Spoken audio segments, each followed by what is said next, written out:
everybody. Syed is going to be talking about the science of happiness. Syed is the co-founder of Collegey, who mentors students for Collegey projects.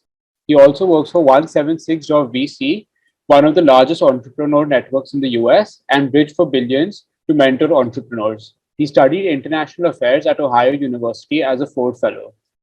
Syed, you can start. Thank you, Arnav, and thank you, Suchita.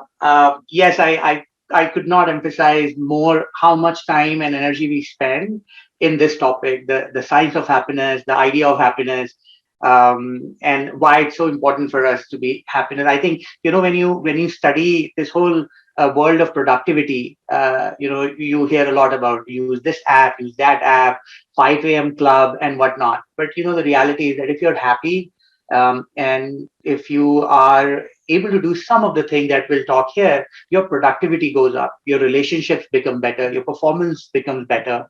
And at the end of the day, our goal here at Collegey is to see our young people performing at their peak without getting depressed, without stressing out. So the topic here is the science of happiness and your everyday to-do list for mental health. And I really want to emphasize that part, your everyday to do list for mental health. It's very important to remember the two key words here: one, every day, and to do list. So it's something that you have full control over. Happiness is caused. And I want to talk a little bit about what does it mean. What else is caused in our lives? And when things are caused, what do we do? How much control do we have? When earthquake happens, do we have a control over that? Don't. It is caused. There is a reason why it happens, but it's so much outside of our control. And you can think about it. What else happens that outside of your control? My family was pretty much outside. I was born into a family outside of my control. I was born into a country outside of my country. Most of the time, the political party, the social structures, culture, communication, language, a lot of these things that we're born into is outside of our control. They're caused, but it's not within our control to shape the happenings of those events. Happiness, thankfully, is not one of them. And this session is just to prove that point. And I hope that when you go home today after the conference, you remember this, that happiness is something that is absolutely within your control. And a good analogy here is that of a car. So if you're driving a car, you have a steering wheel, you have the brakes, you can put your foot on the accelerator, car will go fast, you can reverse, you can do a lot with the car. So it's well within your control. And if you control it well, you are safe and people around you are safe. But at the same time, you also have to watch out for other people.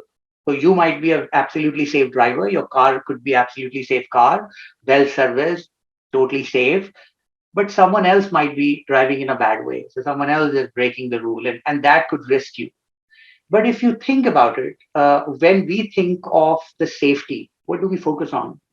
When somebody asks me, hey, are you a safe driver? What is my response? Before I answer that question, I say, yes, I am a safe driver because I put my belt on, I drive a safe car, I follow the traffic rule. I don't say, oh, I am safe, but you know what? I don't know about others. We don't really focus on what other people are doing. We just hope that they drive around safely as well, but we focus mostly on us. And that's what happiness is. If you focus on your own life and take control of it, you can create happiness in your life. And then you just have to watch out, just like bad drivers, you just have to watch out for certain people and certain situations and certain environment. Just don't go there. Because if you go there and if you let them engage, there will be an accident. And in that accident, you will lose happiness. So what I want to emphasize is that it's absolutely within your control. You can do it step by step. And in the next few slides, I'll talk about those steps um, to become happy. And when you are happy, it just changes the entire environment you're in. You have no idea when your mom sees you happy. You have no idea when your dad sees you happy. Your friend is so contagious. And world would be such a beautiful place if we all learn being happy as a skill. Don't think that happiness is some kind of a fuzzy idea and you need a lot of materialistic possessions. It's really something that's right within you. You can control it just like a car. You open the door, you sit on a car, you put a seat belt, you accelerate, you put a reverse gear, you go forward, you turn left. You do everything in the car, and that results in what we know as a safe driving.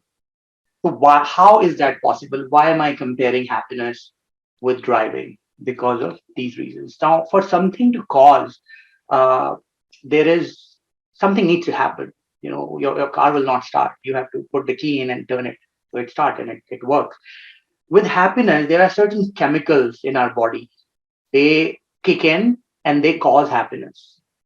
And I will briefly talk about those chemicals and then some of the ways in which um, you can create those chemicals in your body, and they will directly result in some of the happy moments in your life. And I think most of you would have already experienced it. So let's go to the next slide. So one is called dopamine. It's called the reward chemical. What happens now? Imagine what happens when you eat food and you're hungry and you've been, let's say you've gone to school and you've come back, you're hungry, you eat food. What happens just before you have eaten the food? And what happened immediately after eating the food? A lot of people are very angsty, they're frustrated because they're hungry. You don't want to argue with somebody who's hungry. People get violent when they are hungry. And it's a normal thing. That's how our body is designed. If you are hungry and you don't have food, you're gonna lose. Especially when people are fasting. If you notice, if you're fasting in the beginning, maybe it's all right because you've eaten in the morning and or you've just eaten something and your fast has just begun. But 8-9 hours into fasting, notice people lose control. They get very irritated.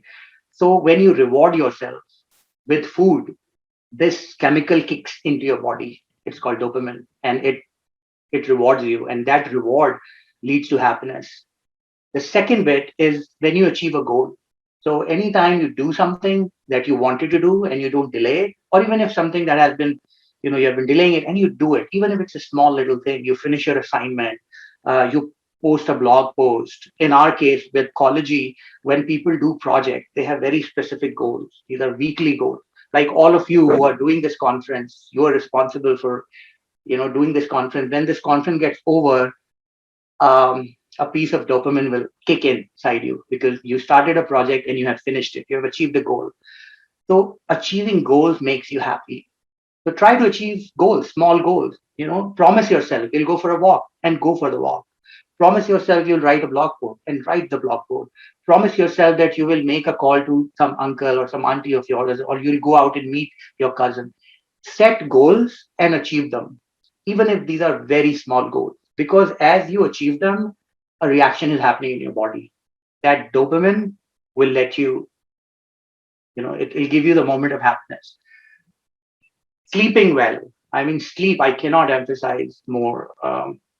Suchit and I often talk about sleep because we don't get to sleep very much with this whole work that we do all the time. But sleep is such an important part. Just sleep well. Sleep 7-8 hours a day and sleep comfortably. Turn off your light. Don't use mobile phone just before you're going to sleep. 2 hours, 1 hour before you enter the bedroom. Read before you sleep. Listen to something soothing. Just sleeping will create a chemical in your body and you will become happy. Bathing, take a good bath. That create dopamine in your body. And when you take a good bath, it makes you happy. You don't realize it because when you're taking a bath, you're lost somewhere and you want to quickly do it. You don't really give it enough time. But take 2 baths, 3 baths, whatever time you have. But remember, this is going to cause you happiness. These little acts create a chemical in your body that builds happiness. The the other chemical is oxytocin. This is called a love chemical. I mean, what happens when you socialize with your friends? How many of you go and socialize with your friends and families and neighbor and mom and dad and relatives and don't feel happy? Not possible. For humans, it's just not possible.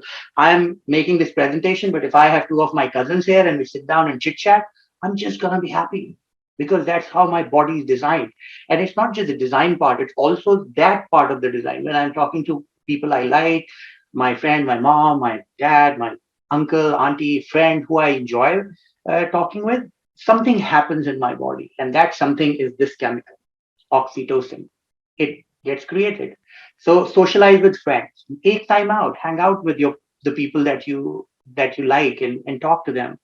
Helping people, that second part, when you help people, that chemical gets created in your body. Again, I'll give you the example of Collegey. All Collegey projects require you to make an impact.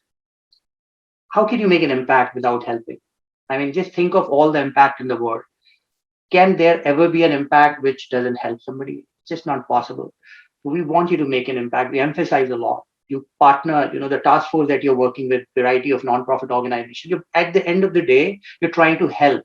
You're trying to help the environment. You're trying to help somebody. You're trying to help the situation. You are in that mode of helping. And when you do that, this chemical get created in your body, and it gives you the feeling of happiness. You become happy. It's not just the feeling or perception. It's real. When you do this, you go out, you smile more, you laugh more. People will look at you and say, why you look so happy today? You will become happy. Uh, Animals, petting animals, that very specific act, having a dog, having a cat, or just any animal, just spending time with animals makes you happy. And there are, in my neighborhood, I have one of my neighbors, she has two cats, and they're therapy cats. They have these skills, cats, and she travels all over the US with those two cats, and she goes to the hospital, and those two cats provide therapy to people who are unwell for very long, or who have terminal illness. And these cats are basically, because animals are proven to have uh, this effect, very soothing effect. And the specific reason is because they create this chemical in human body. And finally, for this particular chemical, physical touch makes you happy. You go hug your mom and see what happens. Go hug your cousin, shake hand. In many cultures, for example, people hug a lot, or in certain culture, kissing is a very romantic thing. It's just restricted to romance and romantic. But in other culture, it's not. Like, for example, Middle Eastern culture, people, men come and they hug and they kiss. The point here is that physical, human, when they touch each other, the human touch creates this chemical. It's very unique to human touch. You can't go and touch your home and expect this chemical to get created in your body. You may have the fanciest car in the world, but if you go and touch that car, this chemical is not going to get. It has to do with human touch. That's why, as culture, we hug, we kiss, we shake hand, and we do. Just think about the culture, how much physical touch plays a role in culture across the world. Why is it so? Because of this one particular reason. Because it makes people happy. It makes them more amicable, friendly. They become more open to ideas. Their mind creates more ideas. Then this is the third one, which is very important. It's called the pain relief chemical, endorphin. How do you get this chemical? Laugh, smile, and laugh. Why do you think you become happy when you watch stand-up comedy? When you hear a joke and you laugh? Why do you like people who make you laugh? Why do you like people who have good sense of humor? Is because when you are with them, this chemical gets created in your body, and it makes you happy, and you're automatically drawn to that person. There's something about it. Your body is just designed. You don't have to articulate that. You don't have to tell yourself, oh, I love this uncle of mine because he just cracks these lovely jokes.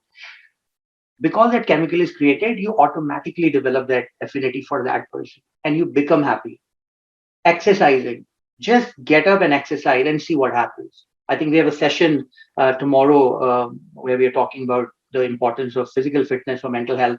But exercising, it creates this chemical in your body, and you become happy.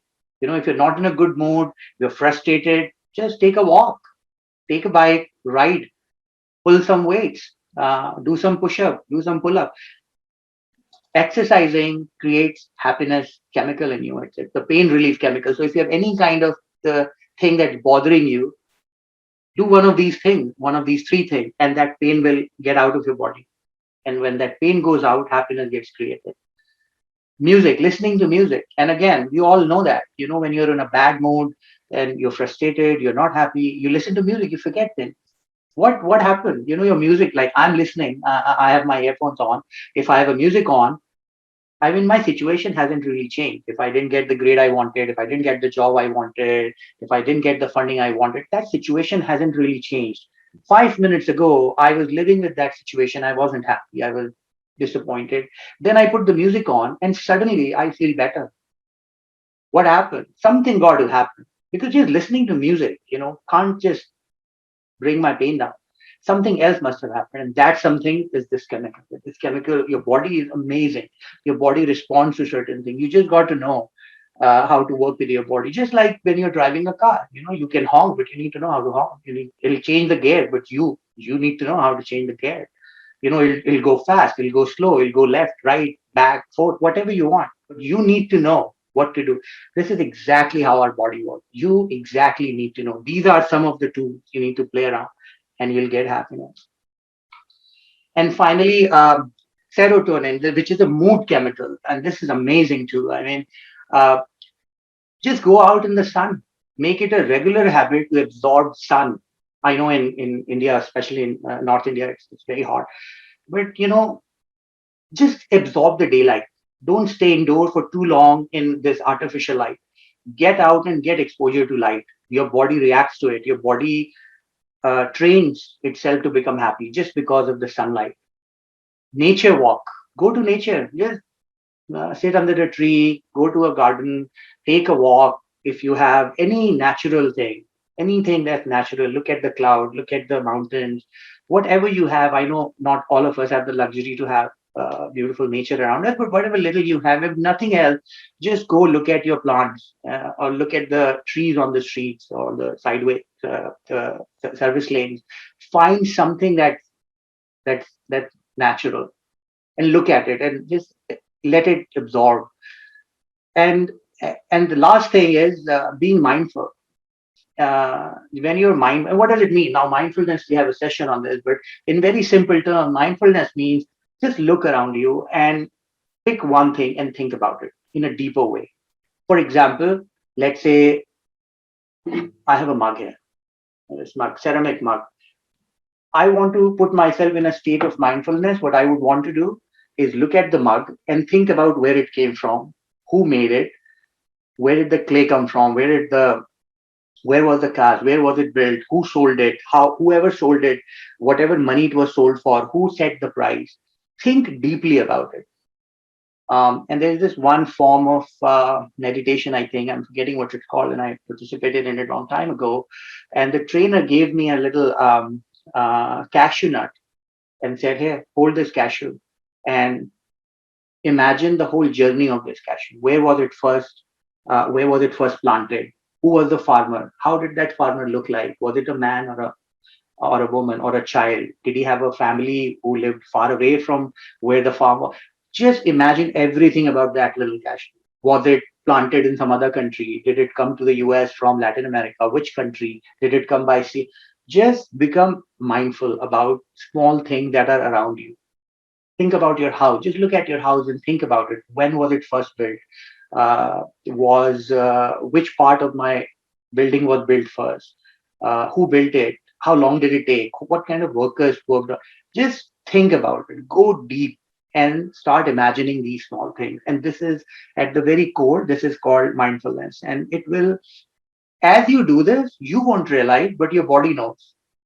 You don't have to think everything. When you put a key in the ignition of the car, you may not know how that thing works. You may not be a mechanical engineer to know what is going on. When I put the key in, what happens, what reaction happens, what happens in the car that it gets. You may not know anything, but that does not prevent the car from getting started. The car starts and it moves.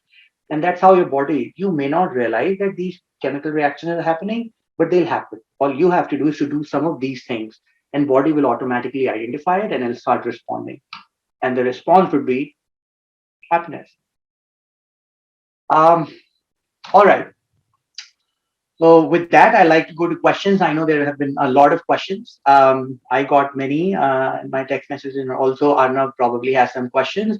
Um, so one important takeaway is please remember that happiness is caused. Happiness is not something that comes from something. It happens from you. You control it, and you control it 100%, almost 100%. Because as you saw, you can just do these things and your body will respond. So don't ever think that happiness is because of what college you go to, what job you have, what house you live in.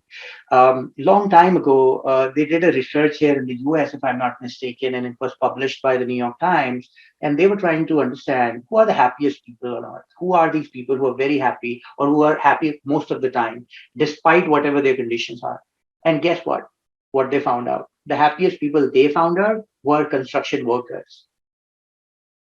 And the reason they quoted was because these construction workers start with nothing. When they start building the building, there is no building, there is no wall, there's nothing. They start from zero.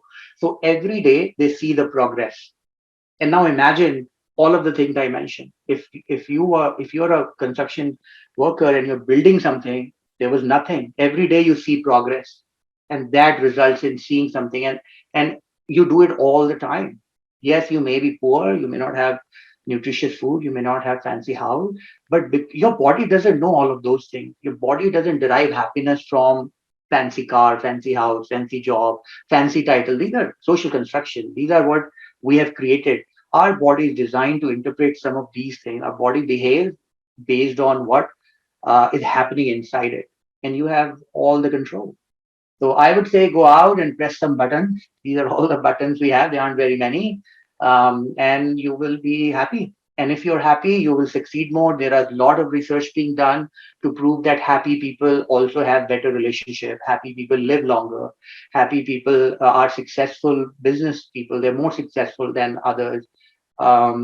They they are more productive people. They make a bigger impact. And just go out and Google and see what happens when you're happy. And it's very easy. I mean, it's not very difficult to be happy, and you can see it. These are literally step by step. So you can make a to-do list, take a bath, go take a spend some time in the sun, walk, talk to people you like, meet family members, hug them, shake hand with them. And just I want to go back again, just so that you remember. Go to the nature, take a walk, go to the sun. Uh, think about things around you. Don't take everything for granted. You have very um, sophisticated things all around you. Your cell phone is very sophisticated device.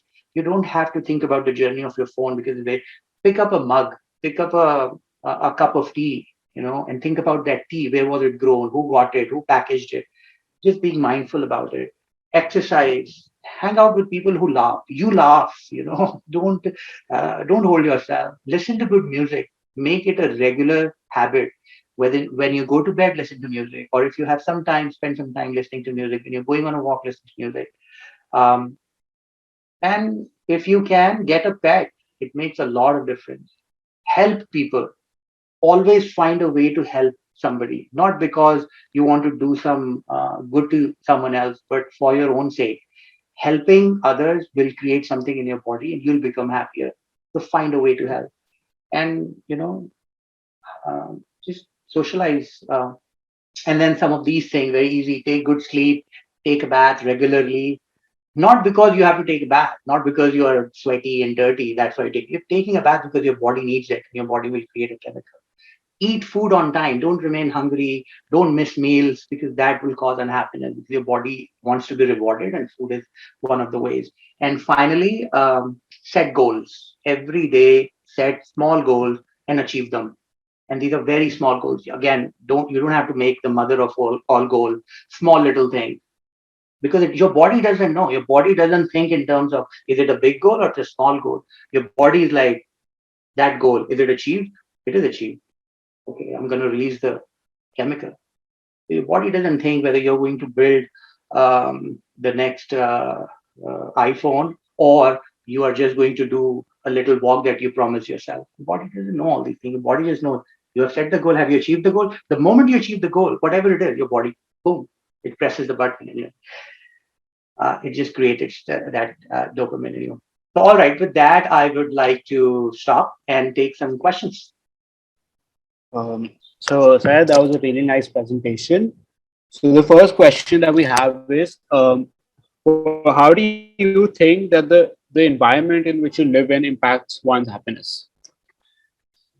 it really impacts us. And as I said, I think the car example is pretty appropriate and easy to understand. You you may be a very safe driver. You may have gone to a driving school that has taught you very well how to drive safe. But if you are in an environment where everybody else is a reckless driver, if you live in a city where nobody follows the traffic rule, then uh, sooner or later you're going to be in accident. Not because of your fault, because of their fault, because of someone else's fault. So the environment that you're in, it's absolutely very important.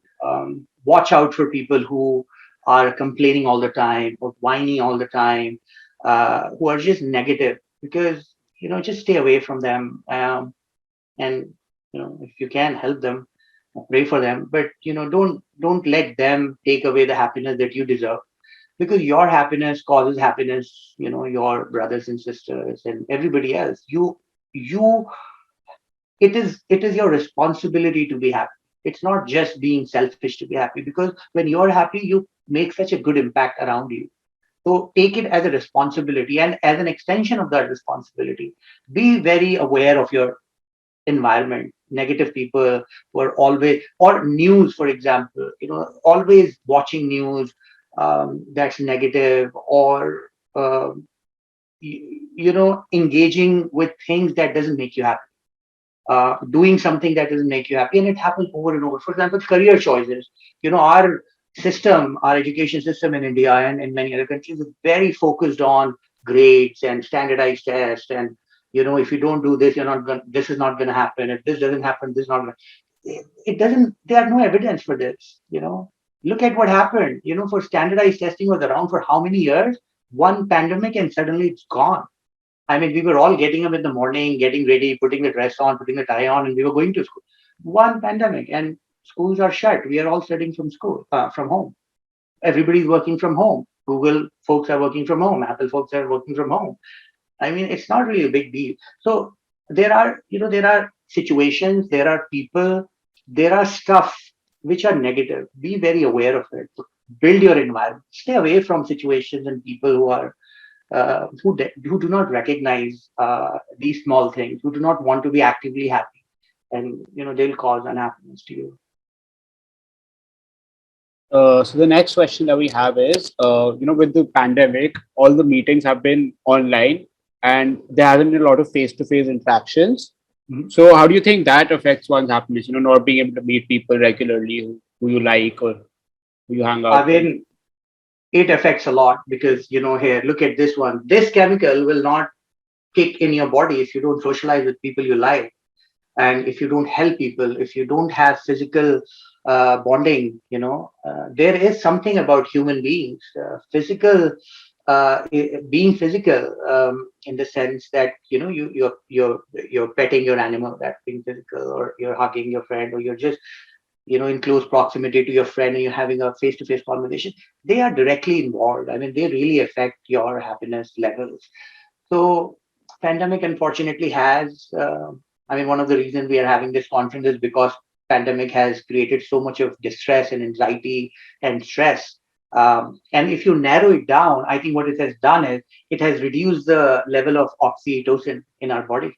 I don't think we would worry too much if the level of this chemical hadn't gone down. I don't think we will even have that question. The level of this chemical has gone down because we're not able to meet. We're stuck at one place.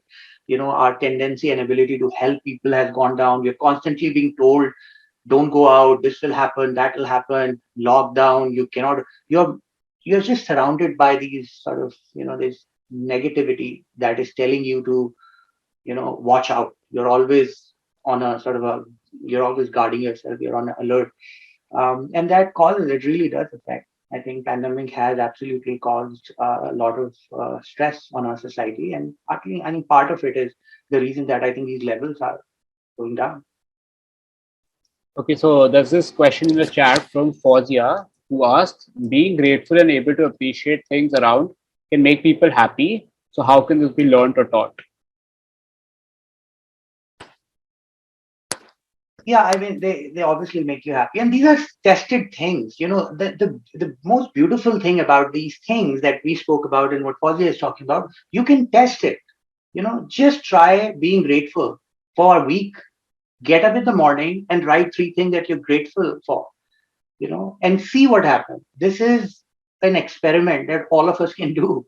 It is not, we don't have to just believe the research. We don't have to believe the experts who are studying these chemicals in our body and how much can, forget all of that. Just do an experiment, run an experiment, do a small experiment. Every day before you go to bed, write three things that you're grateful for: comfortable bed, good parents, good school, had a good meal, whatever else, just write it down and in the morning read it and let a week pass by and see what happens. It is unfortunate that we don't teach these things. It is absolutely unfortunate. I hope that this is a wake up call, the pandemic. I hope we start focusing on these important things in life. Because if you do these things right, we will have a completely different kind of nation. Just imagine over a billion people in India alone. Everybody is conscious of this. Everybody starts writing. Everybody is actively seeking happiness by doing these things instead of whining about, I want a little bit of more raise, I need a bigger car, I need a better house. Like, these things don't do anything. They really cause unhappiness. But imagine all of us, just the cumulative effect of it on a nation, what will happen? We'll have a completely new nation. So it is, Fazia, you're right. I don't know how we can teach it. I think it's pretty commonsensical. It's science. Everything that we're talking here is basically science. It's a very specific kind of science. I hope we teach it in school. I hope our policymakers recognize this and start talking about it. And I think we shouldn't depend on policymakers. I think parents who are listening to me and counselors and all of you young people, just start doing it. Don't wait for somebody to change things. As I said, this is well within your control. You don't need anybody. You can do this on your own. And yeah. So we've got a last question from the chat from Anish, who asks, if a person during this COVID period loses someone who he loves or moves to a state of grief, how do you help the person to move out of that? Well, that's a very interesting question, and it's not easy to answer because grief is a very sophisticated thing. It doesn't leave human beings very easily. First, just recognize it will take time. You just cannot take somebody out of grief, or you can't take yourself out of grief. If it's a grief, it is a serious thing. You don't grieve small thing. My cup breaks, I'm not going to grieve it.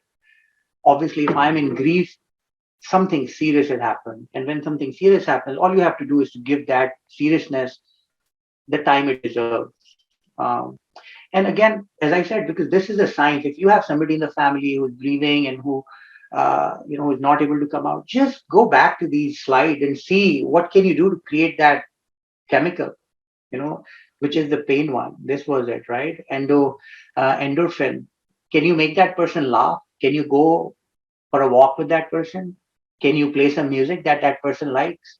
This will take the pain out. You don't have to sit down and counsel. Counsel is important, it's absolutely important. But you are not a counselor. So what can you do?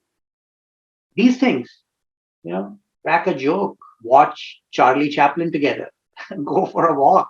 I don't know, get some exercising machine and just exercise together. Your goal really is to help the person who has grief, and a best way to do it is to create these chemicals. So thank you, Syed. Is there anything else you wish to share before we leave? No, I think we are really out of time now, the last 2 minutes, and our next uh, speaker is here. Nashelle is here. I'm very keen to listen to what she has to say. I don't want to take any more time, but thank you so much. I would love to answer any questions. Put it in the chat. I'm still here, and you have my email. I can help you in any. Thank you. Thank you.